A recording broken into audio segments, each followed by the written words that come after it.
Hello, everyone, and welcome back to the Hammer Territory podcast presented by Fox One. I'm Scott Coleman, and I am joined on the show today by the great Stephen Tolbert. And Stephen, we've got a big show on the horizon as we take a deep dive on the financial state of the Braves heading into the offseason. What's up, buddy? Yeah, man. So, Sean and I did a show last week and we did a mailbag episode and a lot of great questions. We got a ton of questions, actually, too many to answer in one show. But one question we got repeatedly, probably 4 or 5 times, was can you guys do a show or a segment or something on the state of the payroll before we get into the winter? And this was on our board, anyways, to do because it is something we need to do before we get into the actual player movement of the offseason. And so that's what today's show is going to be. We're going to go through the payroll of the team, the cash payroll of the team, player by player, kind of give a state of the roster from a payroll perspective. And then we're going to hit on individual guys, talk about different storylines around payroll, just so everybody has kind of a primer before we get into the offseason. So the way we're going to do this is we kind of grouped all the players into sections, and we're going to go section by section. So Scott, I'm going to start by just listing out the names and the salaries, and then I'm going to kick it to you for some thoughts. So if people want to follow on, this is the 2026 cash payroll. What guys are set to make next year, where payroll sits going in to 2026 before the offseason starts.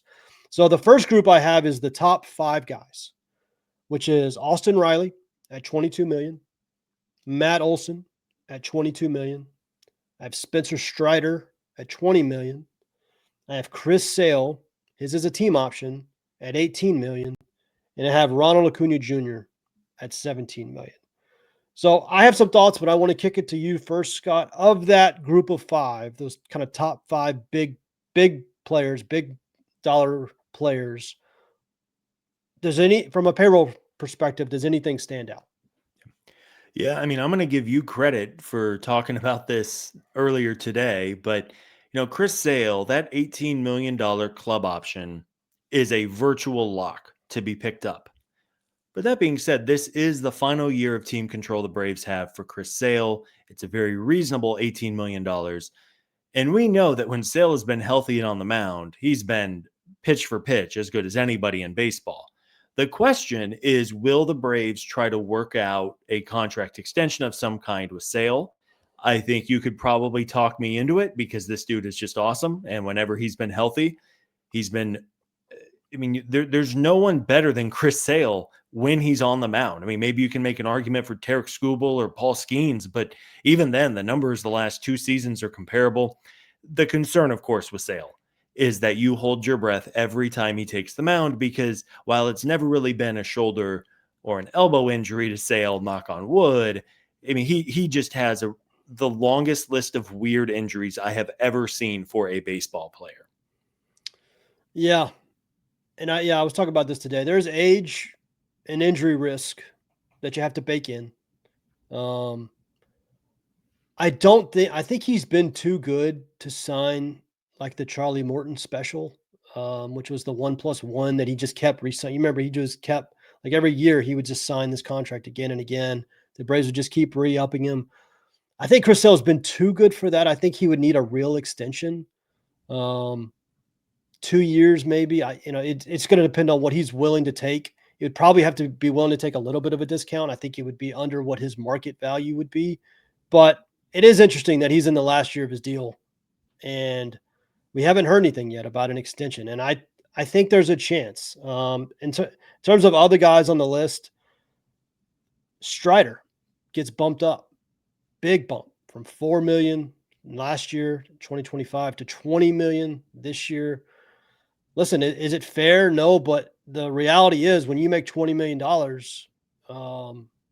the expectation for you is different. The Braves just need more from him that's probably like close to 10% of the payroll, maybe like 8%, depending on what they do this offseason. But that's a significant number for a guy who we're still not quite sure from an injury perspective and from a performance perspective what they're going to get.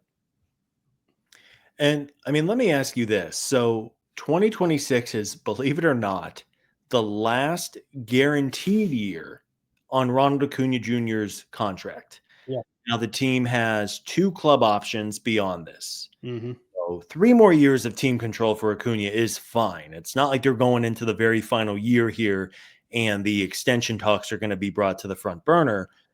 But it is, I think with Acuna, if he had a clean bill of health, I think absolutely contract extension talks would probably come up at this point. But he does not have a clean bill of health with the multiple ACLs.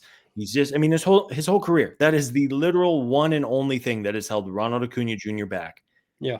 being the consensus best player in baseball, or at very worst, the second best player in baseball. So I don't think we will get to the Acuna extension talks this offseason, but I could see it becoming a conversation this time in 12 months. Yeah, that went by fast. Good Lord. It seems like yesterday he was signing that deal. One of the most talked about contracts in the history of baseball because of the talent he was. There was all this consternation by the union because he was such a team friendly deal. Of course, Acuna goes on to tear 2 different ACLs, which kind of justified, like, hey, I locked up my life changing money early. Like, I don't Yeah. care what you guys say. Like, there's massive injury risk here, Yeah. especially for an, $100 million guaranteed, Steve. He yeah. could have signed that deal and never played another game again, and he would have made 100. I know we've talked about contracts over the years, but every dollar in baseball is guaranteed. Yeah. And like his grandkids, great grandkids, great great grandkids are set for life with that kind of money. Like, I get it. That's why I never blame players for taking that life changing money early. Even if they left some on the table, technically, you have no idea what's going to happen. Acuna is a great example. Now, Acuna's been able to come back from the injury. 2023 wins the MVP. Last year, I mean, on a per game basis, he was just as good in 2025 as he was in 2023. He just didn't play as much. So that is a fascinating contract because, like you said, 2026, last year of the guaranteed money. I would think they would be aggressive with it, but I don't know. The injury history is going to scare people. Listen, outfield defense is a young man's game, and it's a healthy man's game. It is not for the over 30 crowd. It's not for the multiple ACL tear crowd. Like, how is he going to age is a valid question. Yeah. I think he's going to hit the lights out for the rest of his career, but where's he going to play? Is it got to be a DH?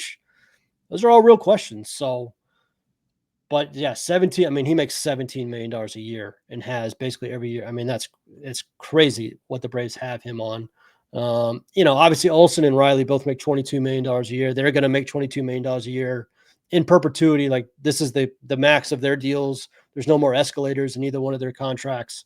So just to recap, the top 5 guys: 22 million Riley, 22 million Olsen, 20 Strider, 18 million Sale, unless he signs a contract extension where there could be an escalator of that base pay. He could sign a contract extension for 250 and make 25 million a year, and that 18 turns into 25. So we'll have to see on that.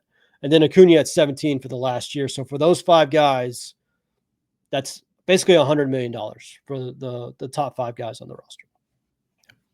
Yeah, it's, the Braves need that core 5 to be good and healthy. And that's been the big thing. And, even Austin Riley, like, his injuries have mounted up the last 24 months, and he is paid like a superstar. Yeah. And the Braves, maybe not a superstar, but a star. A star. He's not making All-star. Juan Soto money or Aaron Judge money, but, the Braves need Riley to be, one, better. I think objectively we can say the Braves need Austin Riley to be better, but 2, hopefully healthier. And sure, him getting hit with a 100-mile-an-hour fastball last year, like, that's not Austin Riley's fault. Right. But let's get 150 games. I mean, 150 games of a healthy, slugging Austin Riley would do wonders for this lineup, regardless of what else they do. Yeah. And the big thing has been when he's been on the field, and you just said it, the slugging is everything for Austin Riley. His game is built on power. The man's got to hit homers and doubles. Like, that's what he's not an on-base guy. He's never going to be a big defensive guy. Like, he could probably be neutral on defense. He's never going to be a big base running guy. His value comes from hitting the ball over the fence, hitting the ball in the gaps. And there may not be a single more important number for any one player on the roster than Austin Riley's slugging percentage. So 2026 is a big year, but like we said, he's locked in for a long time, 22 million every year for the next like 8 years. And so, yeah, those big five, the Braves need big time production. All right, Stephen, we are going to keep breaking down this Braves roster and talk about kind of the next tier of players who will be under contract next season. But first,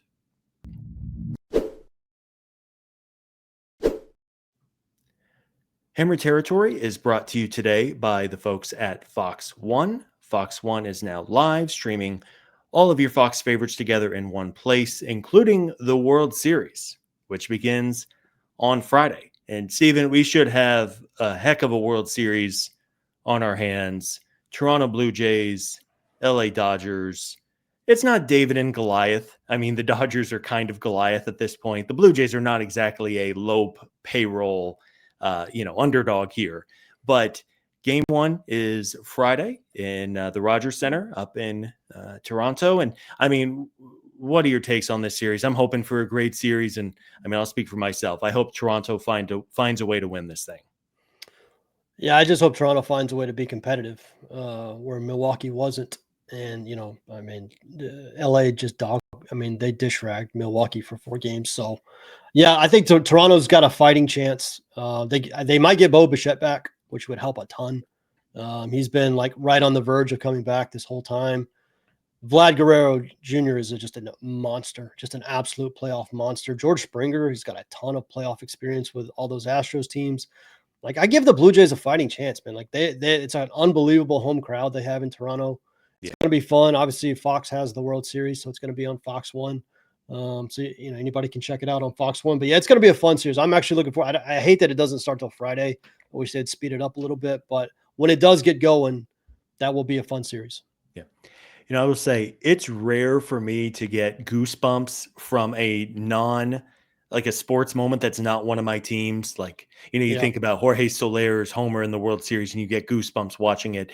That home run from George Springer in Game 7 with "Let's Go Blue Jays" being chanted by 45,000 people and the crowd pop. I mean, I think I watched like 10 different angles of that home run from George. I mean, that's what baseball in the playoffs is. It just makes it so great. Like the anticipation and the buildup, and then it's just that one swing. I mean, we'll see where the series goes from here, but there are legions of fans now, Blue Jays fans, who will watch that clip for the rest of their lives. Yeah, it reminded me. Remember, Jose Bautista did it a couple of years ago, Yeah. or not a couple, probably like 10 years ago. But like the Blue Jays just hit like massive Game 7 home runs. Like that's what they do as a franchise. But yeah, it's going to be a fun series. I hope it's competitive. I hope the Blue Jays really show up. If they hit the way they hit in the first 2 series, I think they can make it a series. Dodgers are they're just a wagon though. So, we'll see what happens. Yeah. All right, Stephen, we have hit on the biggest names on the Braves roster. That being said, there is kind of an interesting middle group of veterans who are all making around the same amount of money. So let's kind of break down that second tier of Braves salaries on this roster. Yeah, so we had the big 5, which is obviously Riley, Olsen, Strider, Sale, and Acuna. So after that group, you have the next group. And these are the other 4 players on the team that make 8-figure salaries, which is 10 million or more. The first name is Ha-Seong Kim at 16 million. Then you got Jurickson Profar at 15 million. You got Sean Murphy at 15 million, and you got Ronaldo Lopez at 14 million. So we're not going to do a Ha-Seong Kim segment. We have beat that horse. That horse is just a pile of glue. The way we have covered that from every angle. People get it by now. He's got a $16 million player option. If he picks it up, the Braves have a shortstop and they have an extra $16 million in the payroll. And if he doesn't, they have an extra $16 million to spend, but they have a hole at shortstop. And that's just the beginning and end of it. So we're going to not go into that today. Jurickson Profar gets a bump. He goes from 12 million last year to 15 million the next 2 years of his deal. Now, remember, the Braves only had to pay 6 million of that last year because of the 80-game suspension. So the Braves go from essentially paying him 6 million last year to 15 million this year. Sean Murphy at 15 million. Now, this is where I'm going to stop, Scott, and ask you a question. How okay, and Brad and I talked about this on our show, and I think you guys talked about it on your Sunday show as well. How okay with you are you with the prospects of Drake Baldwin just looking like a monster again next year, and Sean Murphy playing like a 40% catcher role, making $15 million a year? How just if you're king of the world or king of the Braves, how do you feel about that? It does not feel like the best use of funds Yeah. to have Murphy making a considerable chunk of the payroll, let's say 7-8% of the entirety of the payroll, Yeah.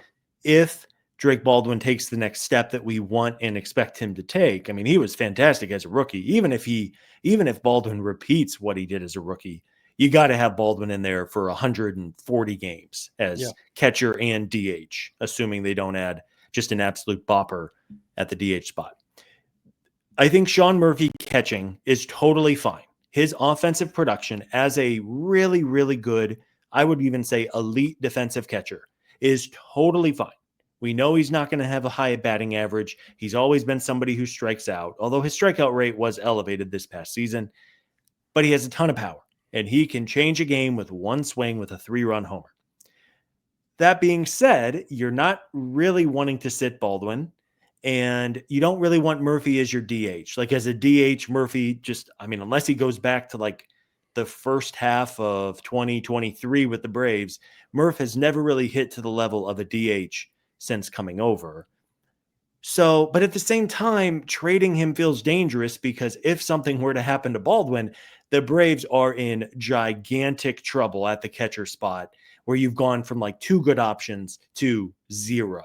And I know injuries are impossible to count for, but trading good, reliable catchers is a dangerous game. We saw it with William Contreras and Shea Langoliers. I mean, there are only so many good catchers in the league. Yeah. That $15 million, it just sticks out like a sore thumb. It really does, especially if the Braves need extra funds somewhere.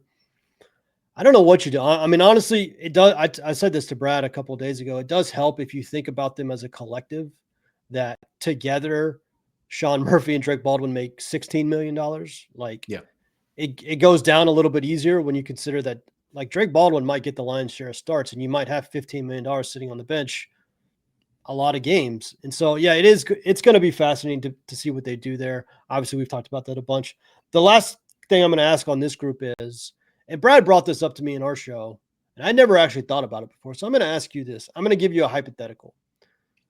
Let's say the San Francisco Giants, or pick a random team, calls Alex Anthopoulos and says, "Hey, I know you guys need some extra funds. That Ronaldo Lopez contract that you guys just restructured last year, we'll take that off your hands. We're not going to give you anything for it, but we'll take the contract off your hands to free up some cash, especially since we know you want to sign a starter anyways." Are you hanging up immediately? Are you listening to that phone call a little more? That's a great question. And just to set the stage, $14 million is what Ronaldo Lopez is owed, which is not nothing for a guy who missed basically the entirety of last year. Yeah. You know, the idea of giving away a player, like virtually giving away a player who was so good just a calendar year ago, my first lean was no. Yeah. Like if a team wants to like trade actual assets for Ronaldo Lopez, then sure, I'm not married to him by any means. There's creative ways to build a roster. Maybe you take that 14 million that Lopez has owned and you trade him for a nice piece, and then you have some money freed up to add otherwise. But to answer your question, no, I would not dump Ronaldo Lopez's 14 million the same way I'd probably be open to dumping the $9.5 million that Aaron Bummer is owed. Yeah. The shoulder is the wild card there, right? And then, obviously, Ronaldo makes another, I think, like $8 million in 2027. So Yeah, I think it was a weird contract yeah, structure. I'm not entirely sure what the Braves were doing, but I'm sure they had a reason for it. they did like 8, 14, and 8 or something like that. So I think they owe him 22 million over the next 2 years, but it's the shoulder. You just don't know. And that's kind of the gamble you're going to have to take right now is I'm betting $14 million on next year's payroll that shoulder is going to be okay. And I'm going to get a productive pitcher at some level. Maybe it's bullpen, maybe it's starter, but if a team called and said, "Hey, we'll take it all. We're not going to give you anything. We'll take it all." I don't know. I could go either way. That's when I would make a phone call to my team trainers and doctors and say, Yeah. what's the deal with Ronaldo's shoulder? Is this thing as clean as it's ever going to be? Or if there's any real hesitancy that he's going to be able to throw and be healthy again, then that obviously sways it a significant way for me. Yeah. So we'll see. But those 9 guys, those are the top 9. So those 9 guys together make about $160 million. Um, that's significant for, you know, what is the top 40% of your payroll in terms of number of players making $160 million for a team that doesn't spend. These aren't the Yankees or the Mets or the Dodgers. Like they spend decently well, but they're not at the very top of the list. And So that is with the assumption, sorry to cut you off. That is with the assumption of Ha-Seong Kim at 16 million, correct. whether he opts in or Alex works out a contract extension or whatever between now and when the offseason begins, or even in the early days of the offseason. If you don't have Ha-Seong Kim, if he opts out and becomes a free agent, then that group is closer to like 145 million. Do I have that Correct. math right? You have that math correct. And I'll let people decide at home for themselves which of the 2 scenarios they would prefer to have Ha-Seong Kim on the team, but another $16 million earmarked to a player, or if they would rather have no Ha-Seong Kim on the team, but an extra $16 million to spend. I would I would just prefer to have the player, but it's So each. I don't want to get us too off track, but I want to ask you a hypothetical I've been playing in my head. Sure. Say that Alex has a set amount of money, 50 million, 60 million. We will never know what the number is, but a good amount of money, but not so much money that he can just like spend and buy every player he wants. Yeah. Okay. Is there a scenario in your mind where Alex spends big on a starting pitcher and he spends healthy on a closer, which they're going to need, and he spends on another bullpen arm, like a middle tier bullpen arm? And he looks at it and goes, Ha-Seong Kim's market has really ballooned, but I could add a really good hitting outfielder in DH for relatively similar money to what Ha-Seong Kim is going to command. And then, short of a trade, which I don't think they're going to be able to do, you run it back with Nick Allen one more time, knowing that you've added a good outfielder DH to your mix. Is that a scenario that you would entertain, or are you just so over this awful shortstop situation and you're basically willing to give Ha-Seong Kim any contract that he wants, short of just something completely asinine? That's a good question. And Alex has done that before where he's like, I needed a starter. I couldn't find a starter. So I just added more bullpen. Like he's played that game before where you move the pieces around a little bit to fit what is available on the market, because he said that before too. Like what's available is what's available. I can't create a player out of thin air. Like if it's not available on the market, there's nothing I can do about it. Yeah.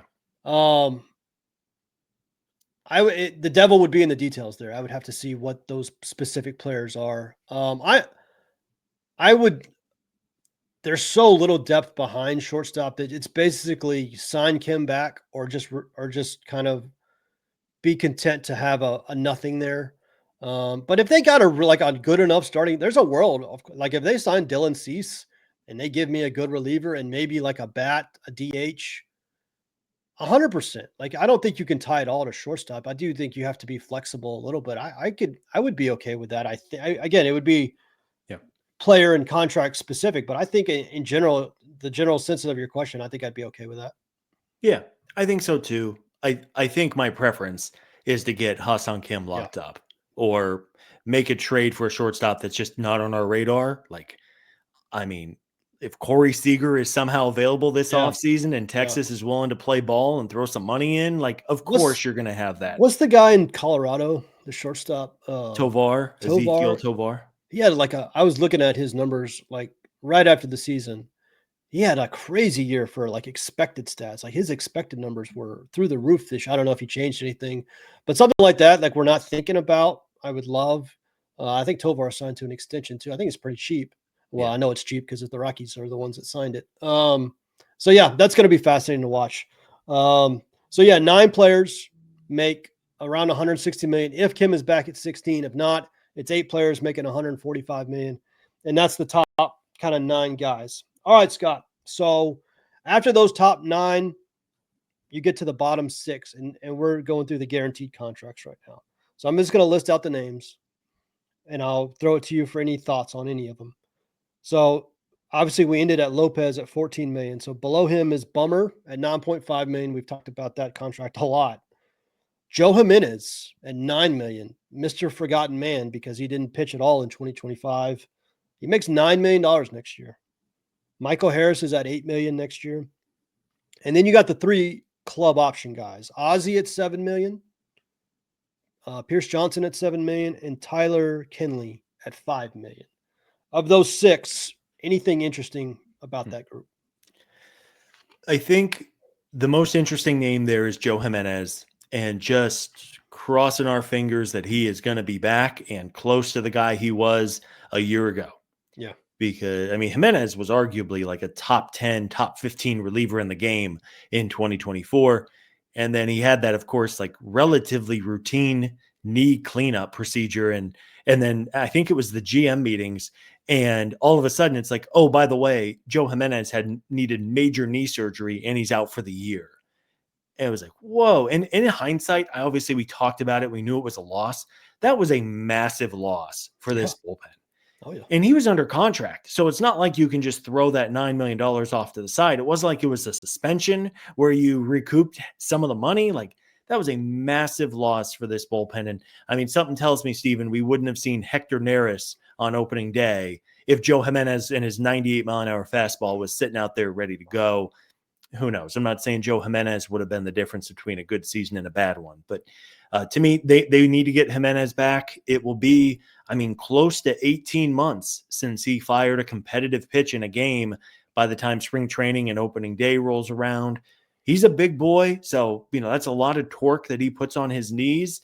It was encouraging to see him throw towards the end of the season, but it sounded like he was still kind of touch and go with his recovery. So, I mean, Joe Jimenez, they need him healthy next year. That transforms the bullpen so much if he's good and ready to roll.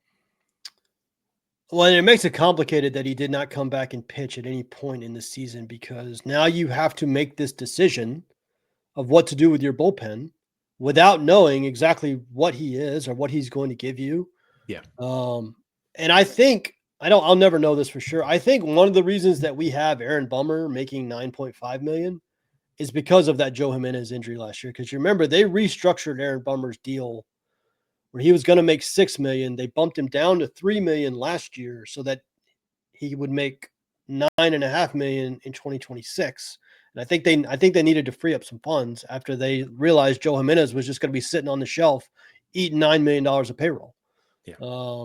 And that's the other name on this list, like the most obvious spot, more obvious than Sean Murphy, to go if you need to clear money, is Aaron Bummer at 9.5. And this is a pro Aaron Bummer podcast. Like, we have defended Aaron Bummer religiously on this show because of how he gets used. He's never been used properly.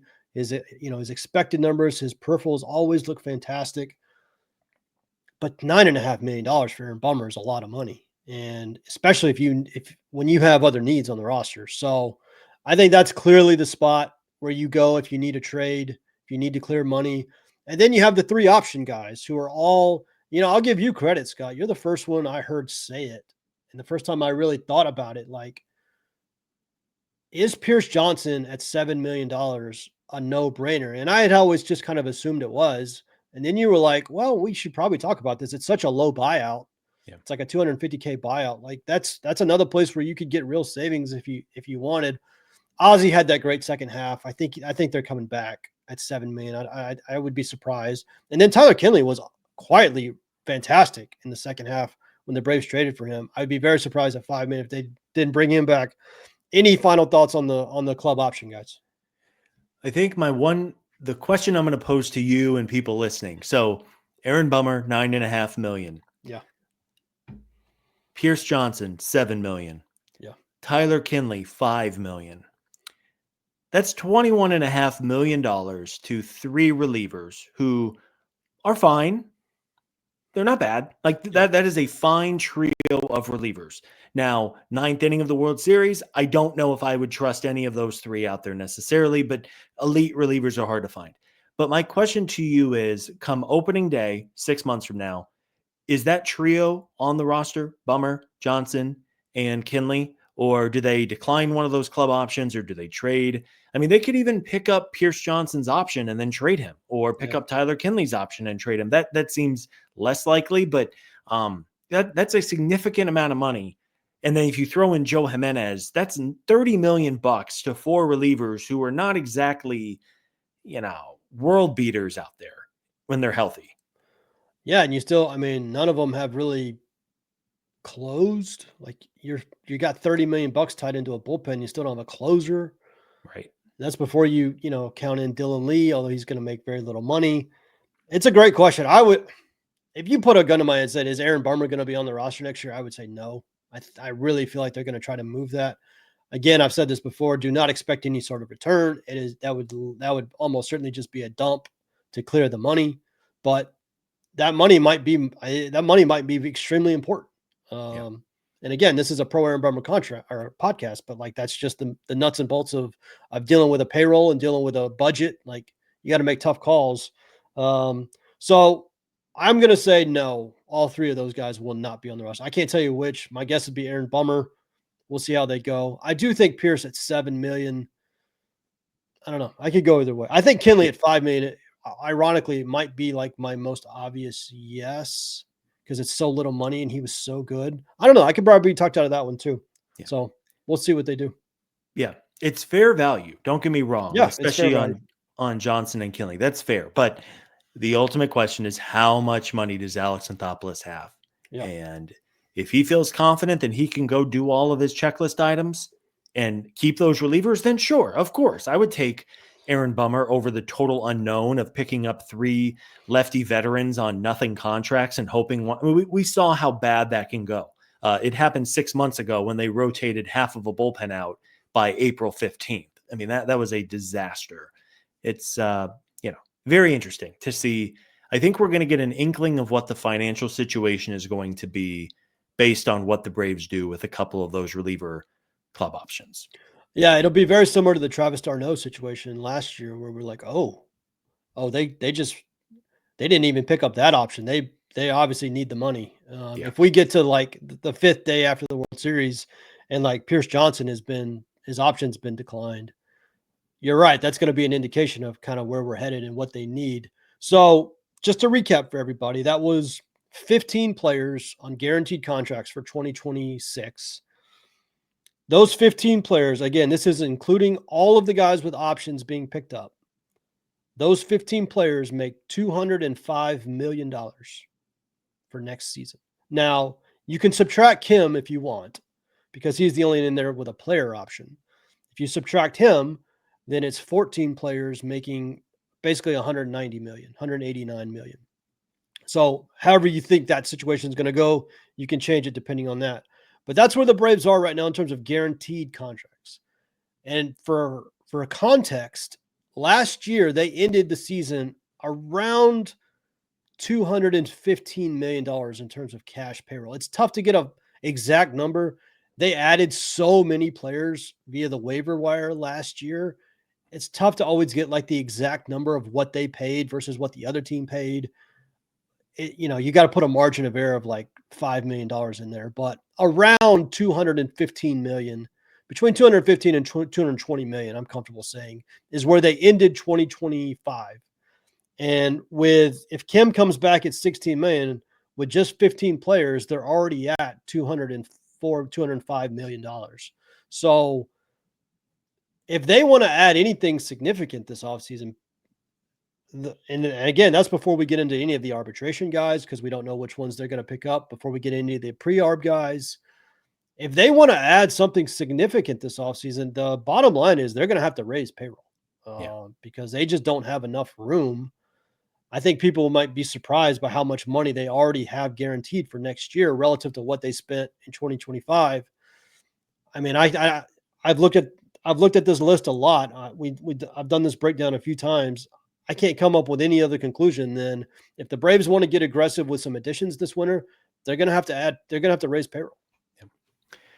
Yeah, that's right. So we are going to take a quick break to hear another word from our partners on the podcast. But when we come back, Stephen and I are going to talk about some of those arbitration eligible and pre-arb players, and then also just kind of give our big picture takes on the team and some things we're hoping to see this offseason. We'll be right back after a word from our partners. Can I interest you in Surfshark VPN, which allows you to mask certain parts of your surfing around the web? Or let's say you're somewhere and you're like, I don't need this app to know where I am 24/7. That pops up on your phone all the time. Surfshark can help you out with that. Privacy and protection. I love it. Surfshark keeps your online activity private, and you can appear in a different location. That's where you can get help with the online services or apps that are constantly asking you where you are. Change or hide your virtual location and surf safely with Surfshark VPN. So go to surfshark.com/Fowler. Use code FOUL at checkout to get 4 extra months of Surfshark VPN. A risk-free 30-day money-back guarantee is there for you, and you can secure your digital life with Surfshark VPN by hitting the link below for an extra 4 months of Surfshark. Don't let online threats catch you off guard. This has been your tech update. Keep your data safe and take control of your online security with Surfshark. All right, Stephen, we are back, and we are back in the Hammer Territory podcast presented by Fox One.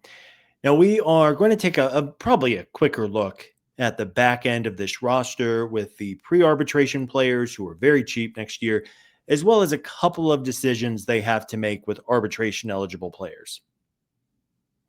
Yeah, so obviously, and I hope people kind of know this by now, but arbitration is 3 years of service time, between 3 years of service time and 6 years of service time. The pre-arbitration players are 0 years of service time to 3 years of service time. So the critical pre-arbitration players that we're talking about are the Drake Baldwins, the Spencer Swellenbachs, the Grant Holmes. You know, if Nacho Alvarez is on the roster, then obviously he's and pre-arbitration is about 800K is the league minimum. So an easy way to think about that is every 4 pre-arbitration guys you have on your roster is about $3 million added to payroll. So that's how I typically think about it in my head. So if you think of just those 4 pre-arb guys right off the top, Baldwin, Schwellenbach, Nacho Alvarez, and Grant Holmes, that's $3 million added to payroll. So again, we're going to go through these very quickly. Anybody on that list of players you have any thoughts on whatsoever? No one really. I mean, health permitting, they should all be in for good to great seasons, other than maybe like Nacho. We'll see if he's on the big league roster. But yeah, I mean, let's get Schwellenbach back and healthy. Let's get Baldwin out there for 140 games. Let's not have a sophomore slump, which I think is often overlooked in baseball because it feels like that happens more often than maybe folks should realize. But yeah, good group of young, cheap, controlled players. And I will say that those salaries are, it's assuming they're a contract extension is not worked out with any of them. And obviously that could change, especially with this franchise. That could change tomorrow. They might sign Drake Baldwin tomorrow to a contract extension, and how much money he makes in 2026 changes. So as it stands now, those level players are making about 800K next year. And again, every 4 that you have on the team is about $3 million. So now we're going to get to the arbitration guys. And the arbitration guys, it's much more complicated. I'm not going to go through the whole arbitration process on here. It's basically they use historical norms.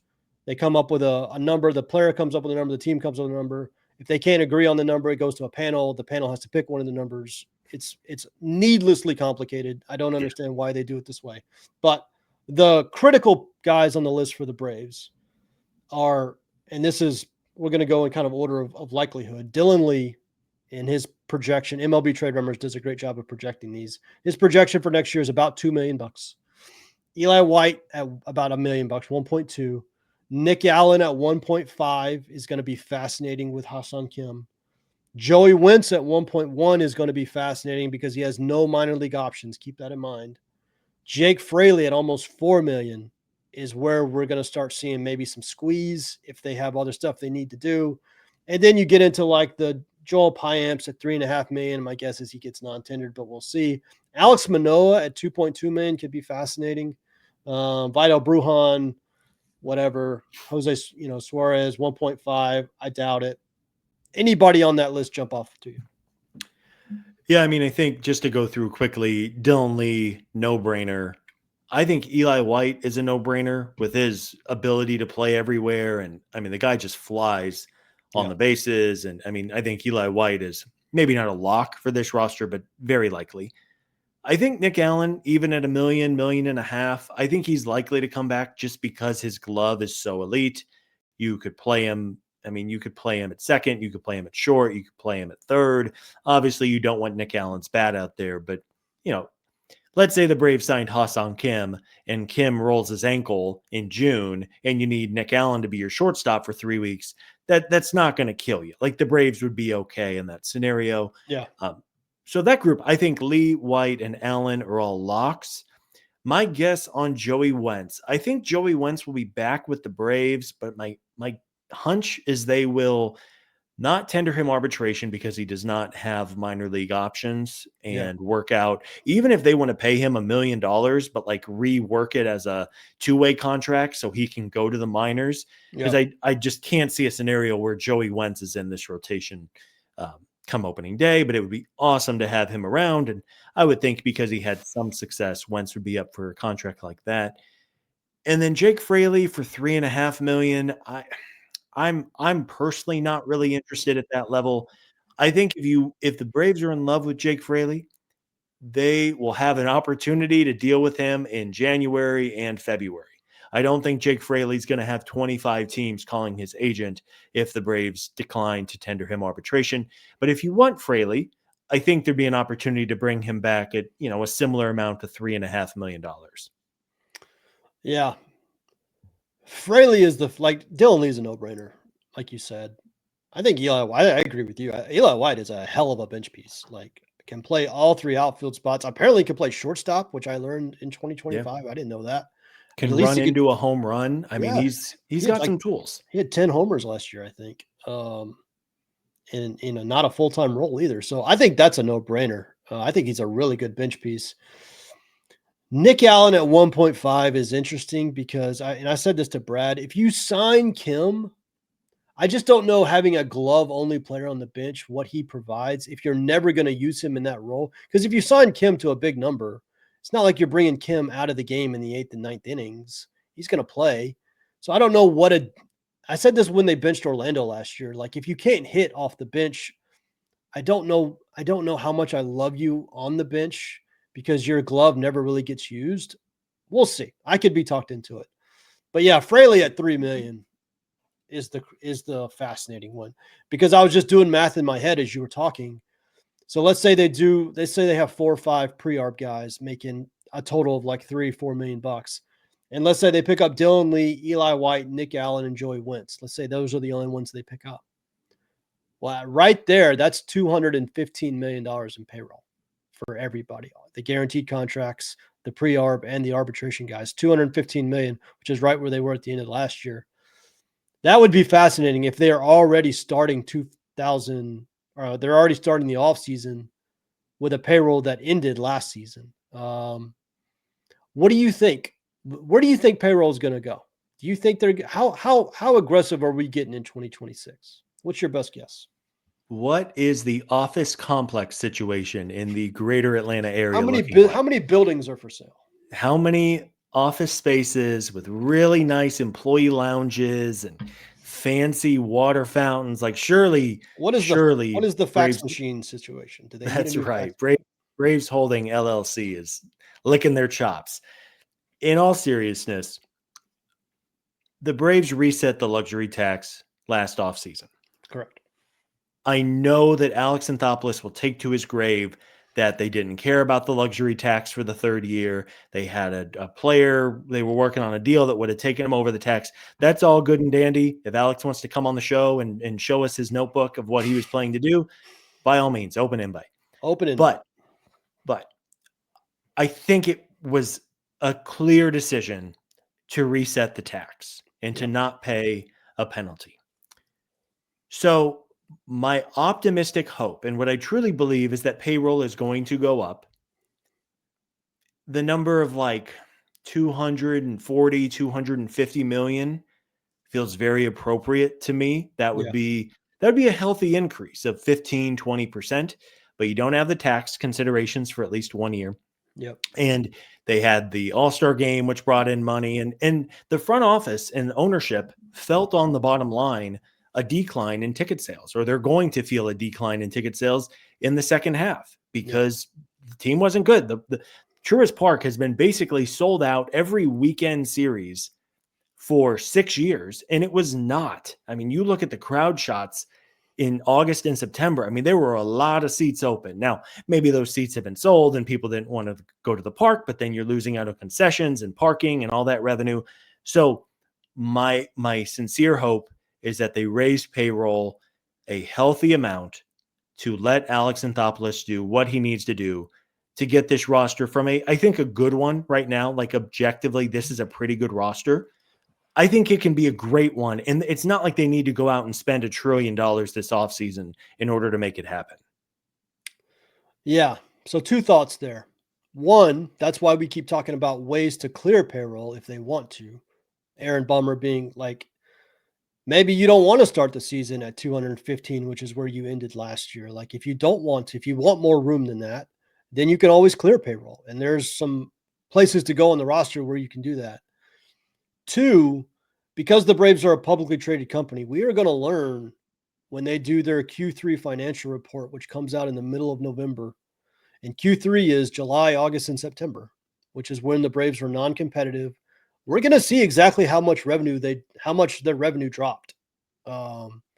Really, at the beginning of the offseason, we'll know. I mean, it's one of the few advantages of having your team be a publicly traded company is we get a full look at their revenue. Most teams don't get that. Basically, no teams get that. So we're going to see exactly how much revenue dropped in July, August, and September. I was at a couple of those games. One of them was on a Friday night. It was not even half full. This was in August because the team was terrible and they were 50 games out of first place. And so, yeah, you're right. The revenue is going to be affected in the second half. The fact that they're already at last year's ending payroll to start the offseason is notable to me. I don't know what they're going to do. I don't know where they're going to go. I could definitely see like a $250 million payroll. Alex has got some things he needs to do. Like they need a starter. I have not talked to a single person on this podcast, off this podcast, the people we talked to behind the scenes. I have not talked to a single person who didn't include a legit like front level starting pitcher in their needs list. Yeah. And those are expensive as hell in the free agent market. So the Braves have things they got to spend. Like Ha-Seong Kim might cost you and I talked about that. Like Ha-Seong Kim might cost more than you think he does. Like even if it's like 16, 17 million, it might be for 3 or 4 years. So we'll see. I am very curious. And I did not realize until we did this how high payroll already was for 2026, that it was already at like last year's ending level, because you just think Marcell Ozuna's coming off, Raisel Iglesias is coming off. We got some money freed up, but there was also some big raises. Spencer Strider went up a bunch. You know, they renegotiated this Ronaldo Lopez contract, and now he makes more. So it's going to be a fascinating thing to watch where exactly payroll goes as we get the offseason started. Yeah. I mean, it is the question, because if you're telling me that they're going to invest what they should invest in this team, like, I mean, Stephen, there's a world where you and I are doing series or season predictions in March, and we're like, this roster is stacked. Yeah. And yes, they need guys like Michael Harris and Ozzie Albies to carry their weight and be better than what they were for the better part of last year. But like, again, man, you add a good starter to this rotation, add a couple of bullpen arms, or maybe mix in or shift out 2 of those bullpen arms we talked about and bring in some fresh blood. Add a shortstop. That's a massive improvement over what they got last year. You don't have to connect too many dots to feel really good about this team's chances next year, but they do have to spend money. I have a hard time, and rightfully so. I think this fan base is going to explode if they have another offseason like last year where they didn't do a damn thing other than add a like pretty good outfielder. rightfully so. We're going to crucify him on this podcast. Fans should show how angry they are by not buying tickets and not financially supporting it. Tickets are expensive as hell, man. Like if you got a family of four, the proposition of taking a family of four to Truist Park on a Friday night, tickets, food, parking, team shop, that is a very hefty financial commitment. We know, as you said, because they're a publicly traded company, we know what kind of money is flowing in and out of this team. Yep. Spend the money, open the checkbook, pay the extra couple $1 million to add a good starting pitcher. Spend the money to get Ha-Seong Kim or an equally good shortstop. Like, yeah, the time is now because this core is not getting younger. Yeah. And that is the critical point, is that this is your window. Like this, you got, a 30-year-old first baseman, a 28-year-old third baseman. Like you're in the middle of your window. Like this is why you rebuild to get this core of talent so that when you're here, you can push all in and go win a World Series. And yeah, if they have another offseason like they had a last offseason where they don't address the pitching staff at all, they wait until January, add one piece, it's good. My God, that would be a nuclear reaction from the fan, and deservedly so. Deservedly so. So, yeah, just to recap the episode, we did the full payroll. Depending on how many of the arbitration guys they pick up, they're right around $215 million, which is where they ended last season in terms of cash payroll. This is just cash payroll.